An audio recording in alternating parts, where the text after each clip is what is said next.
Gen Z sekarang tidak terlepas dengan yang namanya media sosial. Apalagi TikTok. TikTok sih. Memang akan mendengar bahasa seperti Shibal, kan ada tuh bahasa Korea. Seseorang yang berprestasi nih, dia menyombongkan diri di depan teman-temannya, terus teman-temannya bilang aja gitu kan, itu maknanya itu kagum gitu.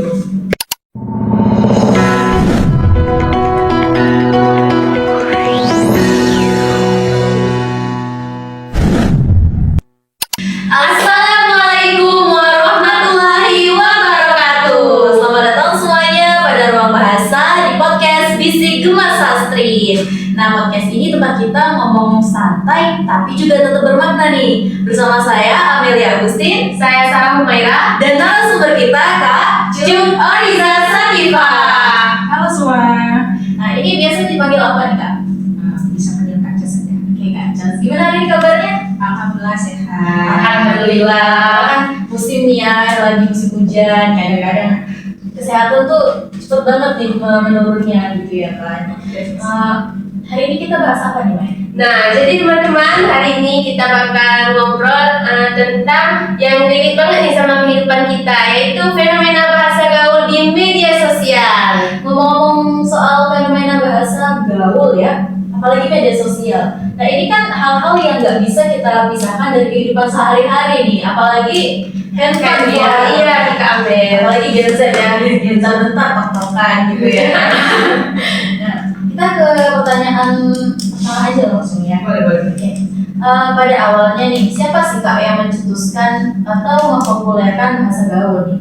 Apakah ada orang dari kelompok tertentu, misalnya dari usia, status sosial, ekonomi, atau dari pendidikan?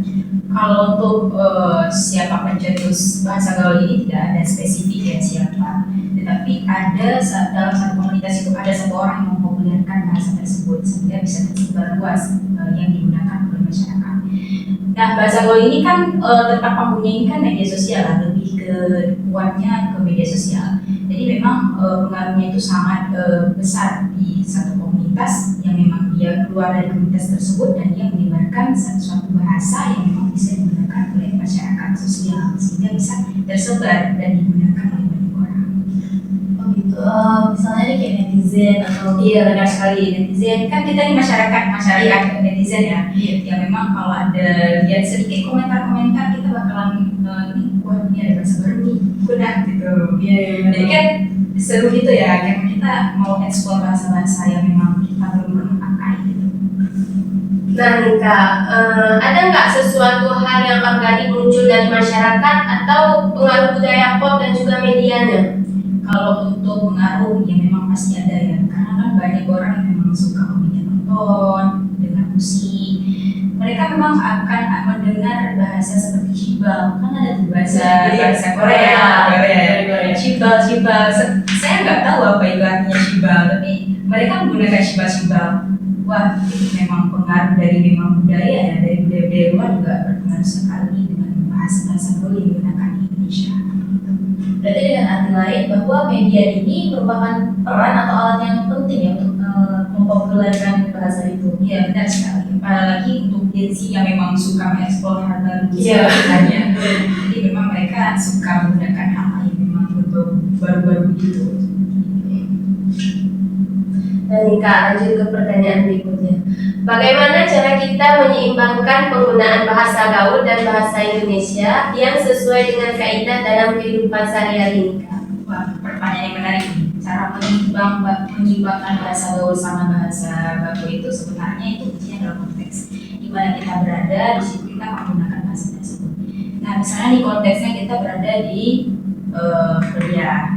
Kuliah ini kan kita ada yang namanya presentasi, sidang proposal, sidang skripsi, atau akan kita berbicara dengan dosen.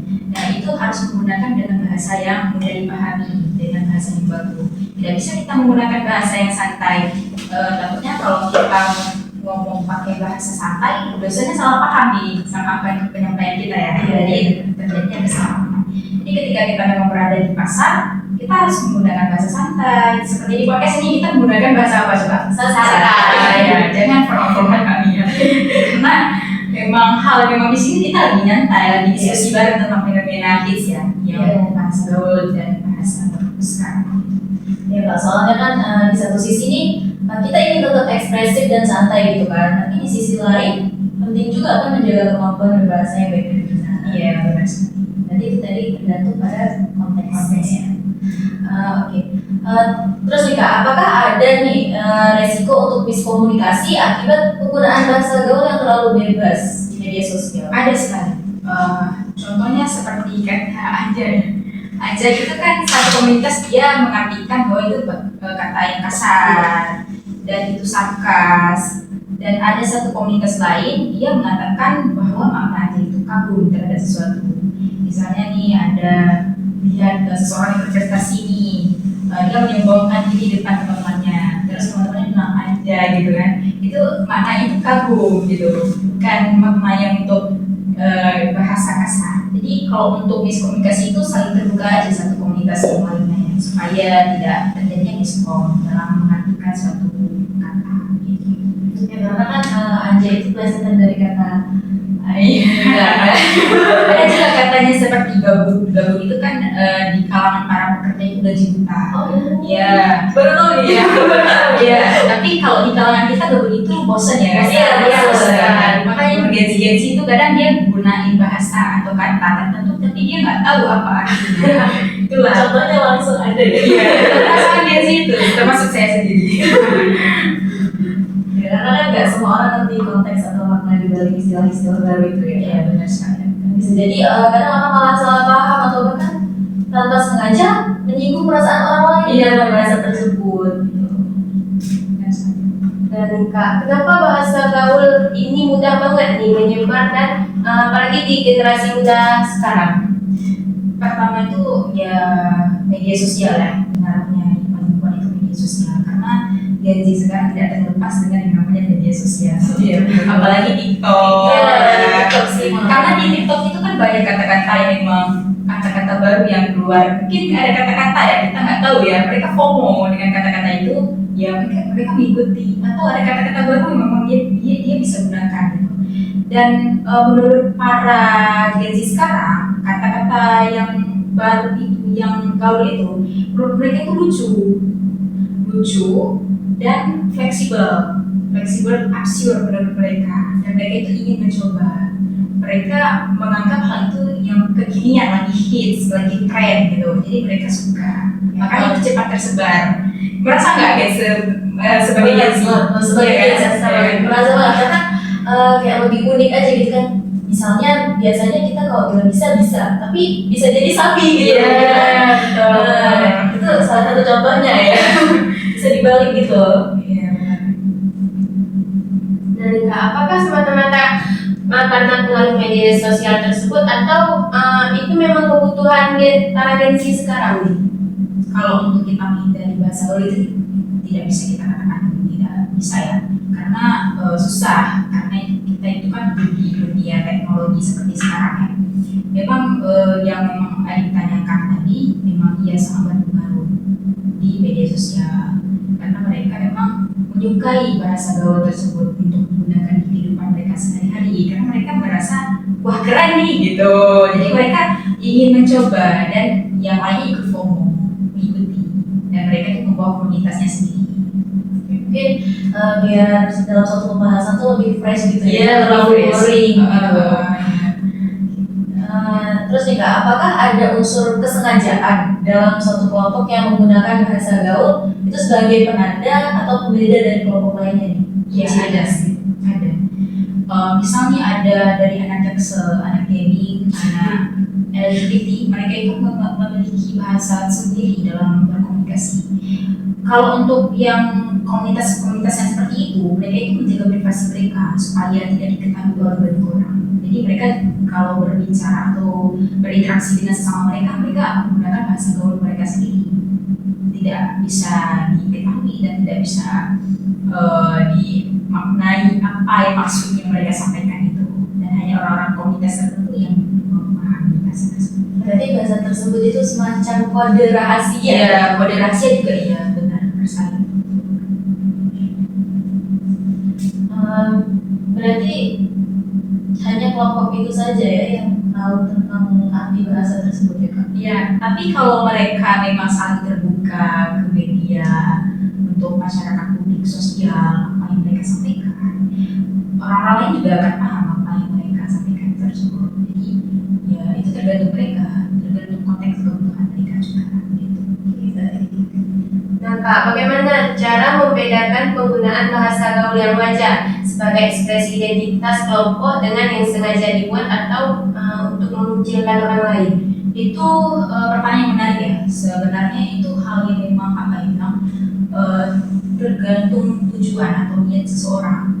Misalnya nih, kalau dia itu berbicara atau berinteraksi dengan bahasa gaul tujuannya untuk solidaritas satu sama lain di dalam komunitas tersebut, maka bahasa gaul itu menandakan bahasa yang sehat.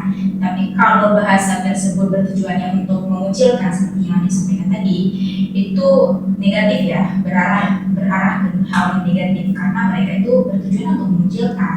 Contohnya nih, tahu nggak dia tuh NPC banget sih, gitu, ya kan? NPC itu apa? Kita nggak tahu ya kan? Nah kalau dia memang tujuannya untuk mengucilkan, itu akan beralih ke hal yang negatif. Jadi memang tujuan daripada seseorang menggunakan bahasa gaul tersebut yang menjadi penentu daripada bahasa itu menyingkirkan atau sebagai identitas mereka.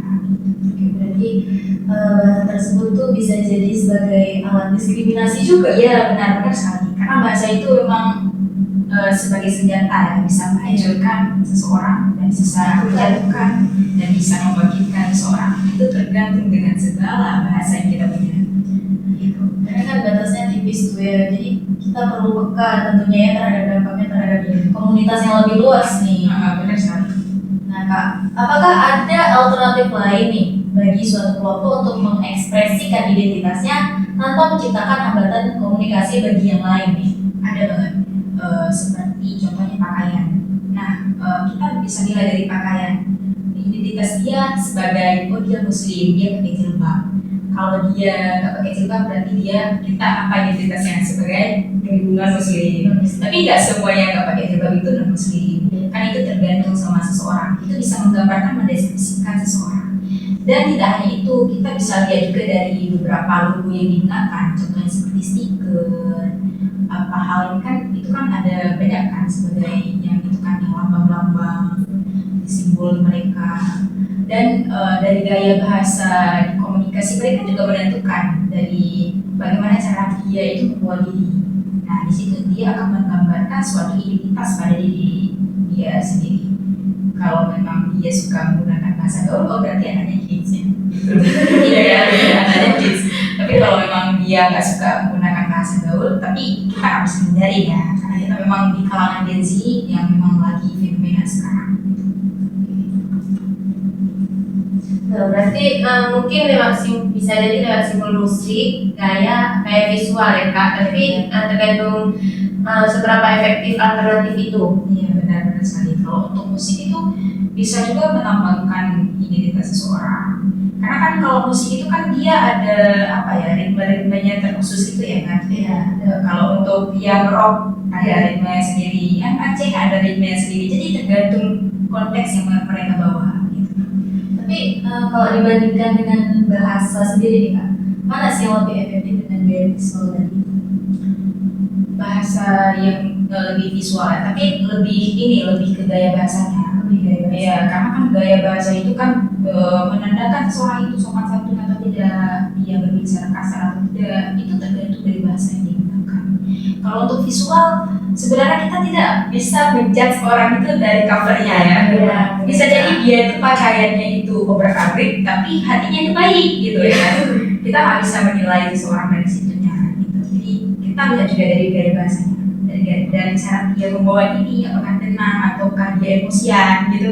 Kalau orang emosian kita nggak suka ya berbaur sama orang emosian, sedikit marah. Tapi kalau memang dia tenang, bawaannya santai, terus kita suka dekat sama dia gitu. Jadi bahasa itu menentukan banget siapa kita. Jadi harus bijak menggunakan bahasa. Bahasa itu identitas. Iya benar. Dan Kak, yang terakhir, apa nih solusi yang bisa diambil untuk meminimalkan atau negatif bahasa gaul sebagai alat eksklusivitas tanpa menghilangkan kreativitas dan kekayaan bahasa tersebut? Nah, ini sebenarnya adik-adik ini udah terjun di dalam solusi ini, edukasi sebenarnya. Di dalam video podcast ini kita sudah sebenarnya tujuannya untuk mengedukasi orang-orang sekitar kita. Sebenarnya bahasa gaul itu bisa digunakan, tapi sesuai sama konteksnya. Tidak bisa kita pungkiri ya, dan tidak bisa kita hindari juga bahasa gaul ini. Jadi memang untuk solusinya, adik-adik sendiri udah menjalankan untuk edukasi di podcast. Udah bagus, udah kakak proof, udah kakak bagus ya. Pokoknya kreativitas kali ini udah bagus. Jadi untuk kreativitas lainnya bisa jadi kalian terjun ke masyarakat, tapi itu membawa kita energi lebih ya. Tapi untuk video seperti ini sudah menyampaikan solusi yang memang kalian tanyakan seperti tadi. Apalagi media sosial nih sangat cepat sekali ya nyebarnya gitu. Nah, jadi karena kan kita tuh tentu nggak pengen gitu kan mematikan kreativitas para anak muda, apalagi Gen Z ya yang banyak banget idenya. Tapi kita tetap perlu ruang komunikasi yang inklusif. Iya benar sekali. Karena kalian itu sudah membuka ruang untuk siapapun yang ingin berbicara di ruang podcast, ruang bahasa ini Bisik Gemasastri. Jadi memang sangat dibutuhkan ya, untuk solusi kita di fenomena sekarang. Berarti tanpa kita sadari justru kita malah sudah melakukan hal tersebut ya. Tidak sadar gitu. Ternyata banyak banget ya manfaat dari podcast ini ya. Nah, kita udah di akhir sesi udah bincang-bincang juga sama Pak dan kita bisa lihat bahasa gaul itu dari berbagai perspektif ya. Gak cuma dari satu sudut pandang aja nih. Ya, bisa dari ekspresi, identitas sampai potensi ya kan. Yang penting kita harus tetap bijak menggunakan bahasa. Bahasa itu bukan hanya sebagai alat komunikasi, tetapi sebagai identitas seseorang, siapa dia ingin dikenal. Dan bijaklah dalam berbahasa, jangan tetap kreatif dan berikan ruang bagi siapapun yang ingin berbicara. Jadi kita tetap harus menemukan kreativitas tanpa batas. Kreativitas sama batas. Ya, walaupun tetap ada batasannya pastinya. Oke, kita udah di akhir nih ya, nggak terasa seru banget ya perbincangan kita hari ini. Banyak banget yang bisa kita ambil gitu ya. Terima kasih udah dengerin Ruang Bahasa ya. Makasih juga untuk Kak Cos yang udah temenin podcast kita hari ini ya. Oke, sampai jumpa di podcast episode berikutnya. Dadah.